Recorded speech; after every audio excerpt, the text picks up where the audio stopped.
¿Sabías que la leyenda del conde Drácula podría estar inspirada en una mujer? A finales del siglo XVI, una joven y poderosa condesa húngara se labró una reputación de crueldad, sadismo y violencia sin límites. Hablamos de Elizabeth Bathory, también conocida como la Condesa Sangrienta, quien ostenta el récord Guinness como la asesina en serie más prolífica de la historia. Pero ¿cómo fue que una joven de la nobleza, nacida en una familia privilegiada, terminó asesinando a más de 600 personas? Los detalles más oscuros de la vida de la Condesa Bathory revelan un legado de crueldad y horror que aún perdura en la actualidad. En este video exploraremos los crímenes atroces cometidos por Elizabeth, las motivaciones detrás de sus actos y el impacto que su leyenda ha tenido a lo largo de los siglos. ¿Verdad o leyenda? Bienvenidos a Historias Fascinantes.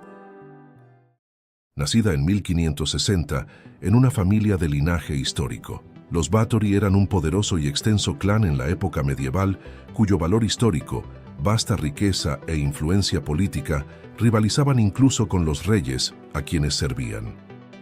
Fue fruto de la relación endogámica entre el barón York Bathory y la baronesa Anna Bathory, una costumbre de los nobles de la época que provocaba toda suerte de enfermedades en las familias. A pesar de su origen privilegiado, Elizabeth no experimentó una infancia tradicional. Aunque nació en un entorno de gran riqueza, fue una niña consentida y arrogante, nunca reprendida por su comportamiento. Sin embargo, padecía frecuentes y violentos ataques de ira, así como episodios de cambios repentinos en su comportamiento, fuertes migrañas y posiblemente ataques cerebrales. Todo ello posiblemente como resultado de la relación endogámica de sus padres. En 1514, los campesinos húngaros se rebelaron contra la nobleza. La corona aplastó violentamente la protesta y el líder de los rebeldes fue asesinado de manera brutal. Fue asado vivo y luego sentado en un trono de hierro calentado al rojo vivo, mientras se le colocaba una corona del mismo metal candente. Como resultado, los campesinos pasaron a ser siervos, una categoría social inferior, y eran castigados públicamente con frecuencia por cualquier indiscreción. Elizabeth fue testigo habitual de estos violentos castigos durante su infancia. Un ejemplo impactante es el día en que Elizabeth presenció el castigo a un hombre acusado de vender a su hijo a los turcos. En este cruel acto, los verdugos abrieron el vientre de un caballo vivo, introdujeron al criminal en su interior y luego cerraron la piel del animal, dejándolos sufrir hasta que ambos perdieron la vida. A los 11 años, Elizabeth fue comprometida con el conde Ferenc Nadasdy, 5 años mayor que ella, un militar muy competente, pero casi analfabeto, en contraste con los amplios conocimientos de Elizabeth, quien además de hablar y escribir en húngaro, dominaba el latín y el alemán. Le interesaban la biología, anatomía y religión. A los 13 años tuvo un hijo ilegítimo, mientras vivía en la casa de su prometido, y se cree que el bebé fue producto de una relación con un noble de rango inferior, o tal vez un sirviente. Su prometido castigó al padre, castrándolo y lo echó a los perros. A pesar de todo, se casaron cuando Elizabeth tenía 15 y su prometido 19, en una boda con 4.500 invitados. Tras el matrimonio, más por conveniencia que por verdadero amor, ambos descubrieron que les unían muchas costumbres. Al igual que su esposo, Elizabeth se había criado en un entorno extremadamente cruel, donde la justicia se impartía bajo la ley del talión. La tortura era una forma habitual de disciplinar a los campesinos, quienes eran comprados y vendidos junto con las tierras, y cuyo valor se consideraba inferior al del ganado. Los azotes eran de uso común, y en el palacio de los Bathory se utilizaban ortigas, pues su efecto era aún peor que el del cuero. Aunque pueda resultar estremecedor, estas prácticas no eran exclusivas de los Bathory, sino que eran comunes entre la nobleza de gran parte de Europa en aquella época. Su marido le regaló una cámara de tormento dentro de su castillo. Las torturas en el castillo de los Bathory seguían un patrón estacional. Durante el invierno, enterraban a los rebeldes en la nieve, mientras que en verano los rociaban con miel y los dejaban a merced de las abejas. Según algunos allegados, la familia estaba obsesionada con el ocultismo y el satanismo, aunque estas afirmaciones fueron hechas bajo tortura, por lo que su fiabilidad es cuestionable. Mientras su marido pasaba largos periodos en la guerra, especialmente contra los otomanos, Elizabeth tuvo a cargo la administración de las posesiones de su familia y los 4 hijos del matrimonio, y también le dio la oportunidad de tener numerosos amantes. En 1578, Ferenc se convirtió en el comandante en jefe de las fuerzas húngaras y se ganó el título de Caballero Negro por su crueldad y ferocidad. Jugaba al fútbol con las cabezas de los prisioneros ejecutados, bailaba con sus cadáveres, incluso enviaba correspondencia frecuente a su esposa con ideas para disciplinar a sus sirvientes, que Elizabeth llevó a cabo sin miramientos. La mayoría de sus víctimas eran las sirvientes jóvenes de su propiedad. Les hacía daño de diferentes maneras. Las encerraba en jaulas con alambres de púas, las colgaba del techo, las lanzaba en la nieve y le rociaba agua para que se congelaran. Disfrutaba quemar las palmas de sus manos con monedas calientes o quemaba sus rostros con un atizador.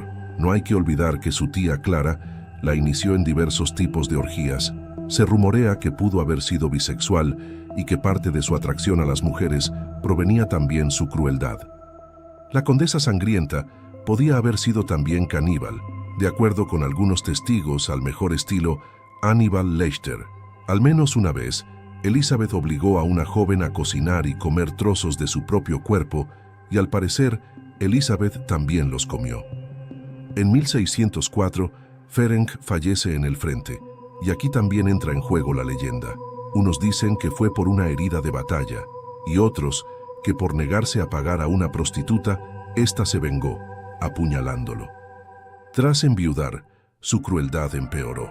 Empezó a rodearse de individuos particularmente siniestros, entre ellos una campesina llamada Ana Darbula, una anciana descrita en varios testimonios como la típica loca de los gatos, que vive en lo profundo del bosque.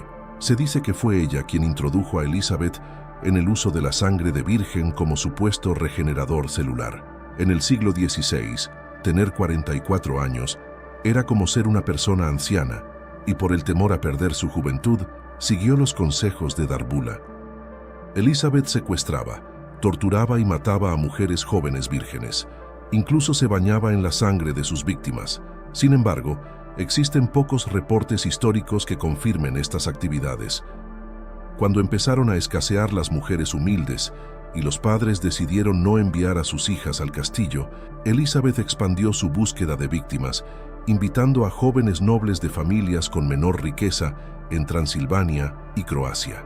Les ofrecía enseñar en una supuesta escuela para niñas. Cuando comenzaron a desaparecer las hijas de la aristocracia, sus padres sí levantaron quejas formales y pidieron investigaciones a las autoridades locales.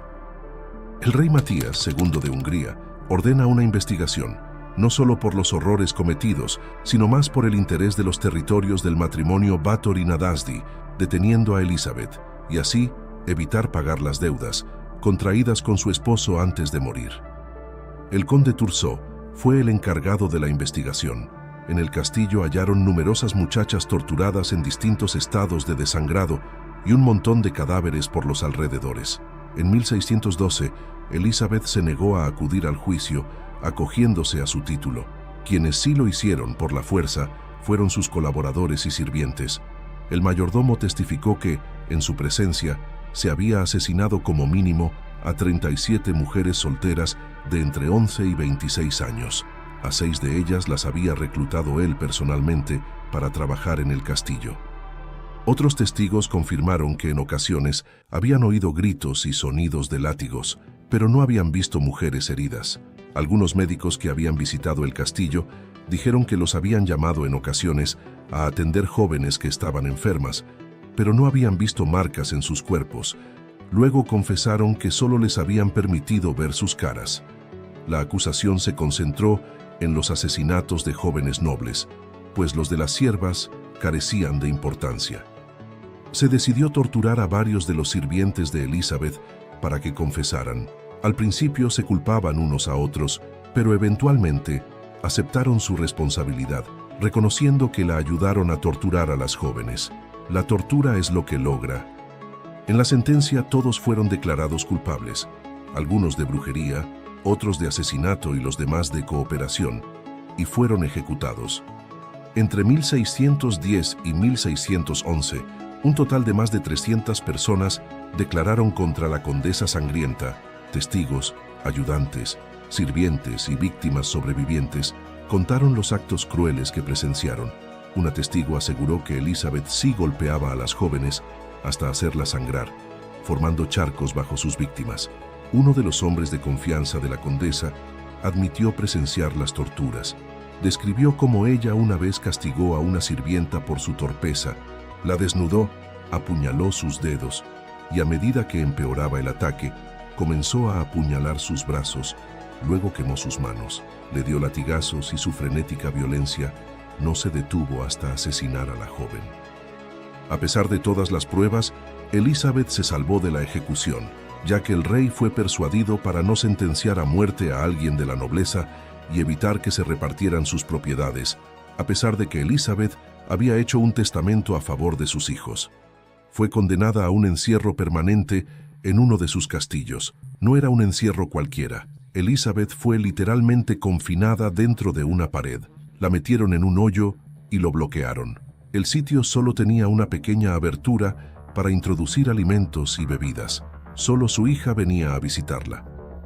Pasó sola más de 3 años, sin ver la luz del sol, hasta que el 20 de agosto de 1614, cuando Elizabeth, que ya tenía 54 años, se quejó con el guardia y le dijo que sentía frías sus manos. Al día siguiente fue hallada muerta. Pretendieron enterrarla en la iglesia de Cachtis, pero los habitantes locales decidieron que era una aberración. Finalmente, y como era uno de los últimos descendientes de la línea Exed, la llevaron a enterrar en la cripta de la familia Bathory, aunque hoy el paradero es desconocido. Tras su muerte, el rey Matías II no tardó en encontrar argumentos para hacerse con las tierras, acusó a los hijos de Isabel de traición, los torturó y los desterró a Polonia. Poco a poco, la dinastía Nádasdy-Báthory desapareció de Hungría. Se decía que la condesa llevaba un registro detallado de sus víctimas, aunque nunca fue encontrado. Fue oficialmente acusada de 80 asesinatos, pero se estima que mató a unas 650 personas, la mayoría mujeres. Sin embargo, esta cifra es difícil de verificar, no solo debido a su excesiva magnitud, sino también debido a las limitaciones normales de la investigación en su época. La cifra de 650 muertes fue afirmada por una de sus sirvientas, quien probablemente no tenía educación formal. Por lo tanto, algunos creen que la joven pudo exagerar la cifra al no entender su verdadera magnitud. Y así una oscura leyenda del folclore húngaro se convirtió en patrimonio universal, aunque cada vez son más los que ven en Báthory a una víctima de las intrigas políticas que como una lesbiana sádica y asesina. ¿Qué opinas de Elizabeth Báthory? Déjanos saber en los comentarios.